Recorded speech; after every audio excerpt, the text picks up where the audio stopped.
आपको बता दें, सीएनबीसी आवाज ने बजट के बड़े दिन पर एक बार फिर बता दिया है कि वो दर्शकों के दिलों में बसने वाला चैनल है। आज आवाज के यूट्यूब चैनल पर अपनी लीडरशिप को एक बार फिर साबित कर दिया है। वित्त मंत्री निर्मला सीतारमण के बजट भाषण के दौरान आज सीएनबीसी आवाज के यूट्यूब चैनल पर एक वक्त में 7,65,000 से ज्यादा दर्शक जुड़े, जो कि आवाज के निकटतम कॉम्पिटिटर्स के करीब 4 गुना ज्यादा था, जो देश के दिग्गज जनरल हिंदी न्यूज चैनल से 6 गुना ज्यादा रहा। सीएनबीसी आवाज देश के किसी भी चैनल से आगे रहा है।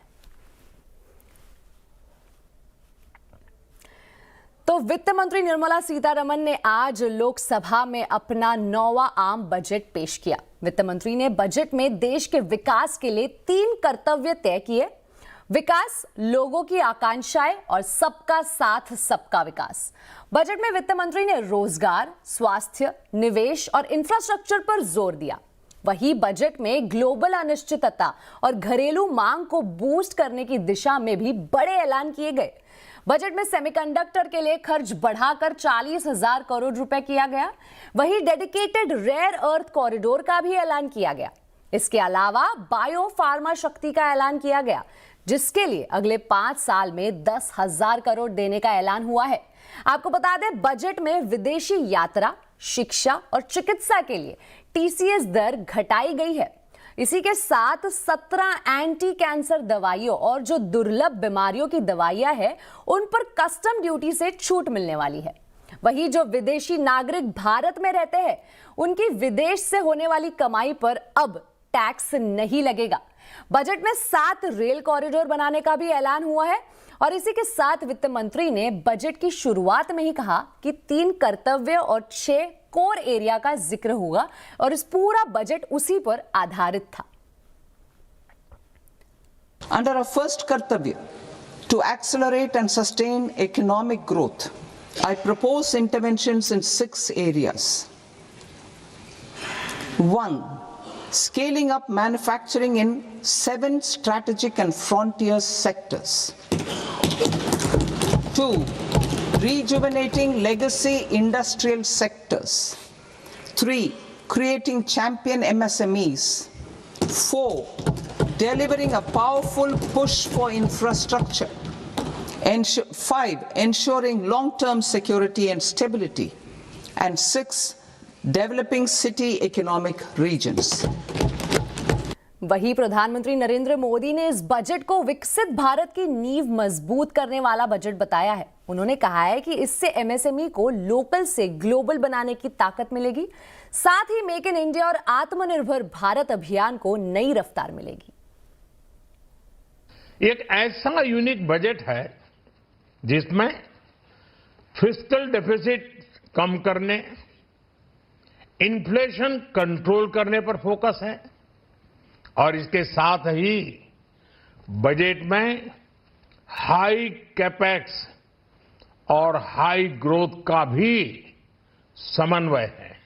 भारत के अलग अलग राज्यों को ताकतवर बनाकर संतुलित विकास की नींव भी इस बजट में मजबूत की गई है। साथियों, भारत की कृषि, डेयरी सेक्टर, फिशरीज, इन्हें हमारी सरकार ने हमेशा सर्वोच्च प्राथमिकता दी है। इस बजट में भी ये सारे कदम विकसित भारत की यात्रा की गति को और तेज करेंगे। वहीं मेदांता के founder chairman doctor Naresh Trehan ने कहा है कि बजट में रिसर्च, वैक्सीन, एडवांस थेरेपी से लेकर मेंटल हेल्थ पर फोकस करना सराहनीय पहल है। हेल्थ एक ऐसा सेक्टर था जिसपे टुकड़ों में फोकस हर बजट में कुछ ना कुछ किया गया, लेकिन इस बार जो ग्लोबल एनवायरनमेंट था, अलग अलग हम लोगों ने जिस तरीके से देखा हेल्थ सेक्टर में उथल पुथल होता रहा, उसमें यह बजट किस हद तक आपको एक्सपेक्टेड लाइन पे दिखा? देखो, ऐसा है कि direct allocation for budget for health care उस पर कोई चर्चा नहीं हुई आज, पर उनके जो एनेबलर्स हैं हेल्थ केयर के, उनके ऊपर बहुत सारा एड्रेस किया गया।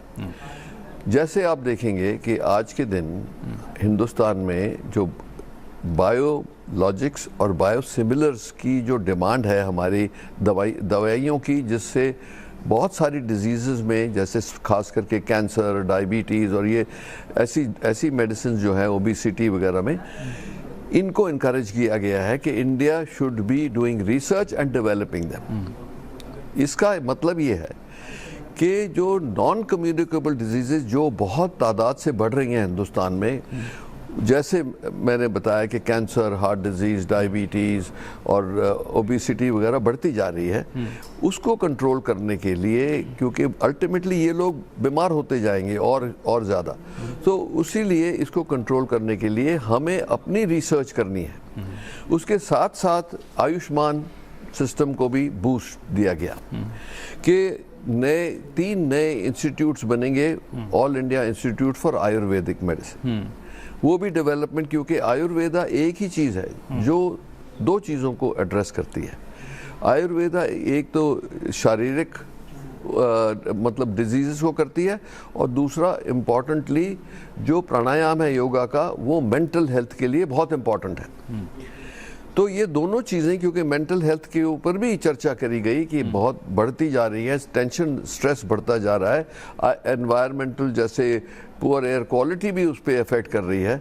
तो उसके लिए ये चीज़ें जो आयुर्वेदिक डेवलपमेंट के लिए ये जो इंस्टीट्यूट्स बनाए गए हैं, जो आजकल एक जो हैं सो हैं, उसके साथ 3 और बनाए जाएंगे, क्योंकि दुनिया को ज़रूरत है, हमें भी ज़रूरत है, दुनिया को भी ज़रूरत है। और ये जब हम कहते हैं कि मेडिकल वैल्यू ट्रैवल जो है, लोग बाहर से आए हिंदुस्तान में हाईएस्ट क्वालिटी हेल्थ केयर के लिए एट वेरी अफोर्डेबल कॉस्ट, तो आयुर्वेदा जिसको हम इंटीग्रेटेड मेडिसिन कहते हैं विद मॉडर्न मेडिसिन मिला के, उसका भी पोटेंशियल बहुत बढ़ जाएगा।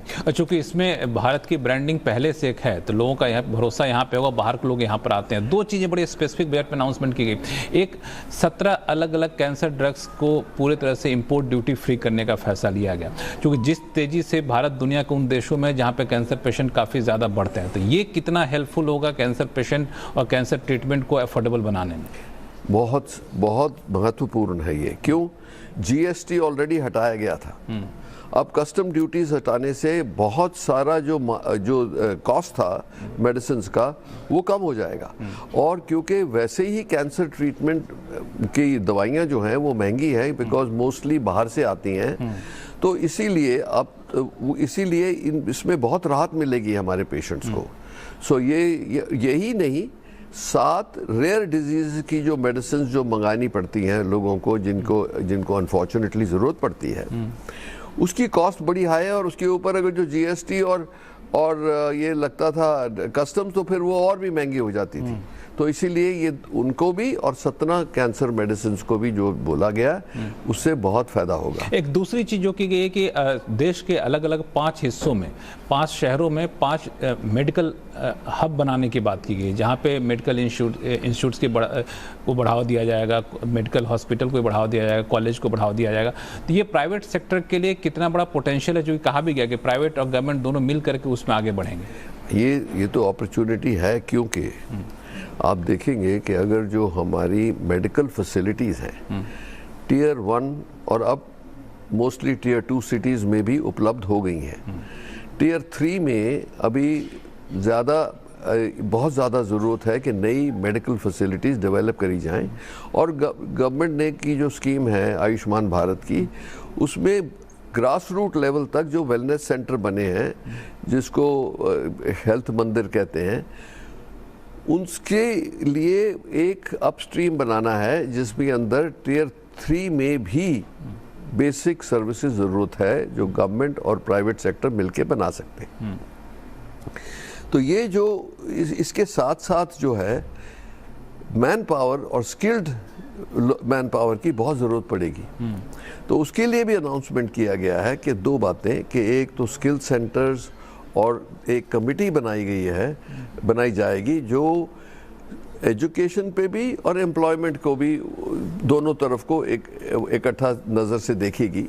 तो उससे हमारे हेल्थ केयर सेक्टर की भी बहुत सारी जो खामियां हैं वो पूरी हो जाएंगी, क्योंकि हमारे को भी डबल चाहिए हेल्थ केयर टेक्नीशियंस, नर्सेज, ये बिल्कुल। सो ये जो सेंटर्स, ये जो यूनिवर्सिटीज 5 बननी है, इंटीग्रेटेड यूनिवर्सिटी, उसके अंदर हेल्थ केयर का भी, मेडिकल कॉलेजेस का भी और एलाइड हेल्थ सर्विसेज का भी बहुत सारा हाथ हो सकता है कि इसमें प्राइवेट सेक्टर भी पार्टिसिपेट करना चाहिए, क्योंकि वो चीज़ें जो हैं वो प्राइवेट हेल्थ केयर को ज़रूरत भी है, तो इसमें तो इस लेवल पे पार्टिसिपेट करना बहुत ज़रूरी है।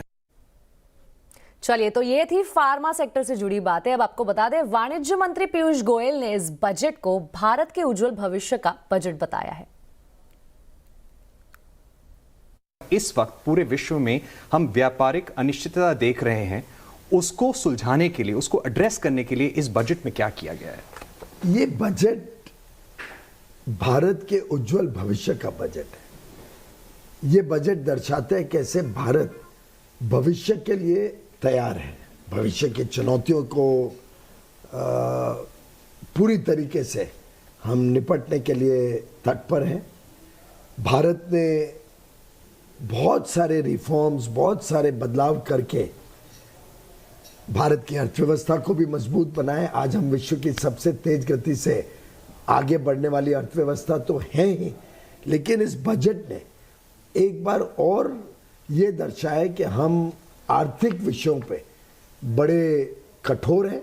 फिस्कल प्रूडेंस को, हमारी जो आर्थिक स्थिति है, हमारे जो अर्थव्यवस्था के अलग अलग आयाम हैं, उनको बड़ा मजबूत रखने में विश्वास रखते हैं, आगे भी मजबूत रखेंगे और एक भविष्य के लिए तैयार भारत का चित्र ये बजट बताता है। चाहे वो मैन्युफैक्चरिंग का क्षेत्र हो, उत्पादन करना, एमएसएमईज हो, बहनों के उज्जवल भविष्य को सेल्फ हेल्प ग्रुप से आगे लेके जाना, युवा युवतियों के शिक्षा की बात हो, कौशल विकास की बात हो, मछुआरे हो, किसान हो, पशुपालक हो, इन सब की आमदनी कैसे बढ़ाना, लोगों को रोजगार का भी अवसर मिले बच्चों को और व्यापार भी आगे बढ़े। इंफ्रास्ट्रक्चर अकेले, आधारभूत सुविधाएं अकेले, उसमें 12,20,000 करोड़ का निवेश होने वाला। मैन्युफैक्चरिंग में अलग अलग क्षेत्र, चाहे वस्त्र हो, टेक्सटाइल्स, केमिकल्स हो, इलेक्ट्रॉनिक कंपोनेंट मैन्युफैक्चरिंग हो, लेदर गुड्स का मैन्युफैक्चरिंग हो, स्पोर्ट्स गुड्स हो, अलग अलग क्षेत्र को मद्देनजर रखते हुए इसमें सुविधाएं दी गई हैं। डेटा सेंटर जैसे आधुनिक टेक्नोलॉजी को भारत में लाने के लिए इनकम टैक्स में छूट दी गई है, जिसका प्रभाव सिर्फ विदेशी निवेश में नहीं होगा, हमारे एक्सपोर्ट्स, निर्यात में नहीं होगा, उसमें तो लाभ होगा ही, पर साथ ही साथ भारत में बड़े पैमाने पे नवीकरणीय ऊर्जा का भी निवेश और नवीकरणीय ऊर्जा में लोगों को रोजगार और उद्योग के अवसर बड़े रूप में मिल सकते हैं। तो एक प्रकार से बड़ा बहुमुखी सोच वाला बजट है, भारत के उज्जवल भविष्य को दर्शाता है। इस बजट में कई सेक्टर्स पर ऐलान हुए हैं और रेलवे और आईटी सेक्टर के लिए भी कई अहम घोषणाएं हुई है। बजट के बाद केंद्रीय आईटी और रेल मंत्री अश्विनी वैष्णव से एक्सक्लूसिव बात की है लक्ष्मण रॉय ने।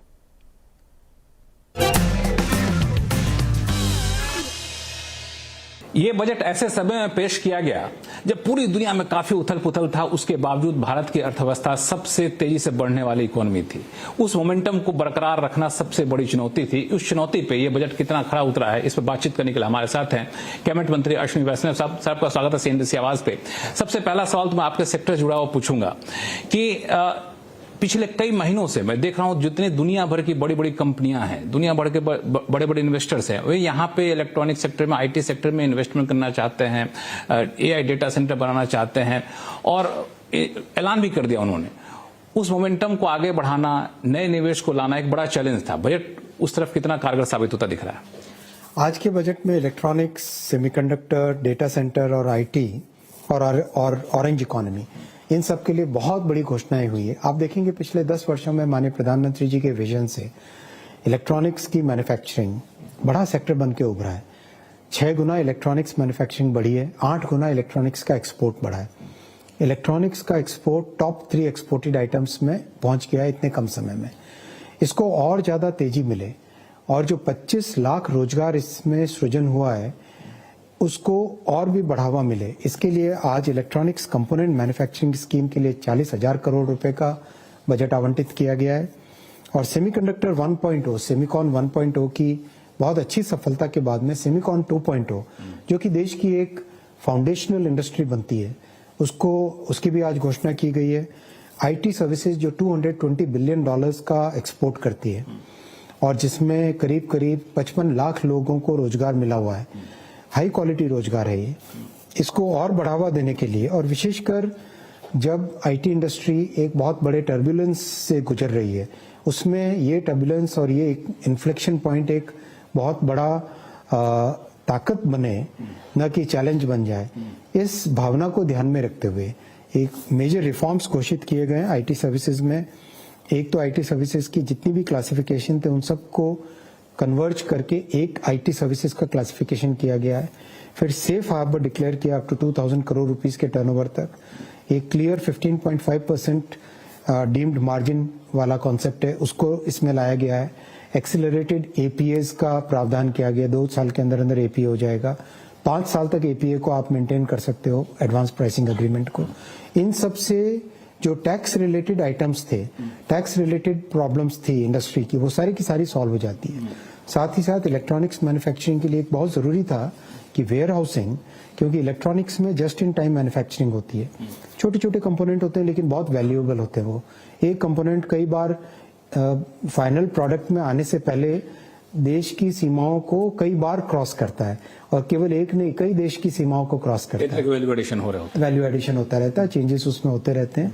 ये बहुत ही कॉम्प्लेक्स इंडस्ट्री है, तो इसीलिए इसको ध्यान में रखते हुए वेयर हाउसिंग, जो बॉन्डेड वेयर हाउसिंग का कॉन्सेप्ट होता है, उसमें बहुत अच्छा एक कॉन्सेप्ट लाएं जिसमें 2% से कम का टैक्स रहेगा, और जो डोमेस्टिक टैरिफ एरिया में अगर SEZ से सेल करनी पड़े तो उसके लिए भी बहुत बड़ा सिंप्लीफिकेशन किया गया। तो ओवरऑल इलेक्ट्रॉनिक्स और आईटी और सेमीकंडक्टर और डेटा सेंटर, जो कि AI की बड़ी दुनिया बनने वाली है, 5th रेवोल्यूशन आया, ये 5th इंडस्ट्रियल रेवोल्यूशन है, उसमें भारत AI सर्विसेज का दुनिया का सबसे बड़ा हब बने, हमारे युवाओं को नए अपॉर्चुनिटीज मिले, नया रोजगार मिले, नई एंटरप्रेन्योरशिप डेवलप हो।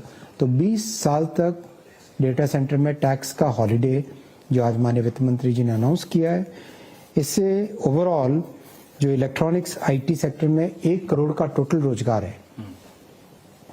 अगर आप इसमें GCC आईटी सर्विसेज और इलेक्ट्रॉनिक्स मैन्युफैक्चरिंग को देखें, इलेक्ट्रॉनिक्स मैन्युफैक्चरिंग 25 लाख का रोजगार, आईटी सर्विसेज 55 लाख का रोजगार और GCC में करीब करीब 15 लाख का रोजगार। तो ये 1 करोड़ से ज्यादा का जो रोजगार है वो बहुत बड़ी संख्या में बढ़ेगा, बहुत नई अपॉर्चुनिटीज देश के सामने आएगी। अब इससे थोड़ा सा अलग हटते हैं, आप रेल मंत्री भी हैं। एक समय था जब रेल मंत्री से ये उम्मीद की जाती थी कि नए रेलवे के ऐलान हो गए, टिकट के भाड़े में कटौती का ऐलान होगा। अब लोग अपेक्षा रखते हैं कि मॉडर्नाइजेशन कैसे कर रहे हैं, नई सुविधाएं आप कैसे दे रहे हैं। तो इस तरफ बजट कितना आगे बढ़ता हुआ दिख रहा है आपको? पिछले 10 वर्षों में माननीय प्रधानमंत्री जी ने रेलवे का पूरा एक ट्रांसफॉर्मेशन किया है और 10 गुना बजट बढ़ाकर 2,78,000 करोड़ रुपए का बजट लाए। जिस तरह से 35,000 किलोमीटर ट्रैक्स बने, जिस तरह से 47,000 किलोमीटर इलेक्ट्रिफिकेशन हुआ, जिस तरह से Mumbai Ahmedabad bullet train corridor का डेवलपमेंट हो रहा है, दोनों फ्रेट कॉरिडोर बन गए, तो एक अब समय आ गया कि टोटली नया लेवल लेके आए कंप्लीट रेलवे सेक्टर में। इसीलिए आज माननीय प्रधानमंत्री जी ने, माननीय वित्त मंत्री जी ने 7 नए हाई स्पीड कॉरिडोर्स की घोषणा की है। ये 7 नए हाई स्पीड कॉरिडोर भारत में नई इकोनॉमिक एक्टिविटी के आधार बनेंगे, नए इकोनॉमिक कॉरिडोर बनेंगे। चेन्नई से बेंगलुरु की यात्रा 1 घंटे 13 मिनट रह जाएगी। क्या बात कर रहे हैं? तो आप सोचिए, चेन्नई और बेंगलुरु एक तरीके से मर्ज हो जाएंगे। बेंगलुरु से हैदराबाद 2 घंटे 8 मिनट की जर्नी रह जाएगी, 2 घंटे रह जाएगी। चेन्नई से हैदराबाद 2 घंटे 55 मिनट की यात्रा रह जाएगी। और मुंबई और पुणे तो 48 मिनट, मुंबई पुणे मात्र 48 मिनट की जर्नी रह जाएगी। पुणे से हैदराबाद 1 घंटे 55 मिनट की जर्नी रह जाएगी। तो आप सोचो, साउथ इंडिया के कर्नाटक, तेलंगाना, आंध्रा, तमिलनाडु और केरल, इन सब स्टेट्स को कितना बड़ा इकोनॉमिक एक्टिविटी का एक आधार मिलेगा। जो हाई स्पीड का ये ट्रायंगल बनेगा, हैदराबाद, चेन्नई और बेंगलुरु। तो ये कॉरिडोर अपने आप में बहुत बड़ा एक महत्वपूर्ण कॉरिडोर बनेगा। और नॉर्थ में दिल्ली से वाराणसी 3 घंटे 50 मिनट में, यानी कंप्लीट उत्तर प्रदेश में एक बड़ी इकोनॉमिक एक्टिविटी इससे चालू होगी। और फिर वाराणसी से सिलीगुड़ी, यानी उत्तर प्रदेश, बिहार और वेस्ट बंगाल को जोड़ता हुआ वाराणसी से सिलीगुड़ी मात्र 2 घंटे 55 मिनट की जर्नी रह जाएगी।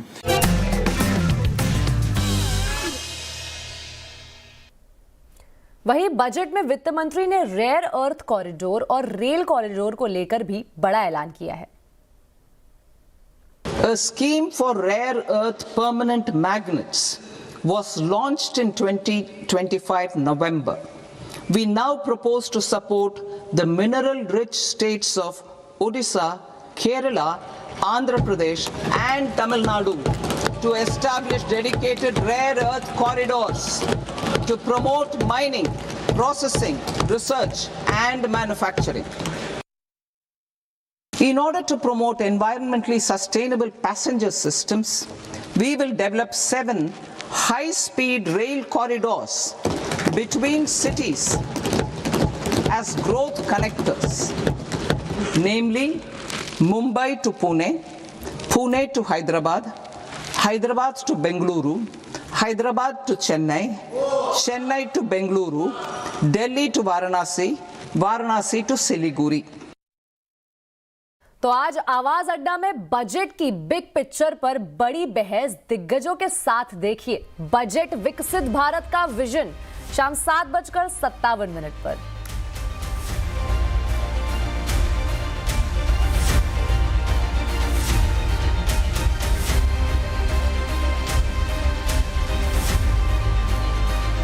इसी के साथ बजट हेडक्वार्टर्स की बजट बुलेटिन में अभी के लिए इतना ही। आप देखते रहे CNBC आवाज और अपडेटेड रहे खबरों पर हमारे सोशल मीडिया हैंडल्स के जरिए।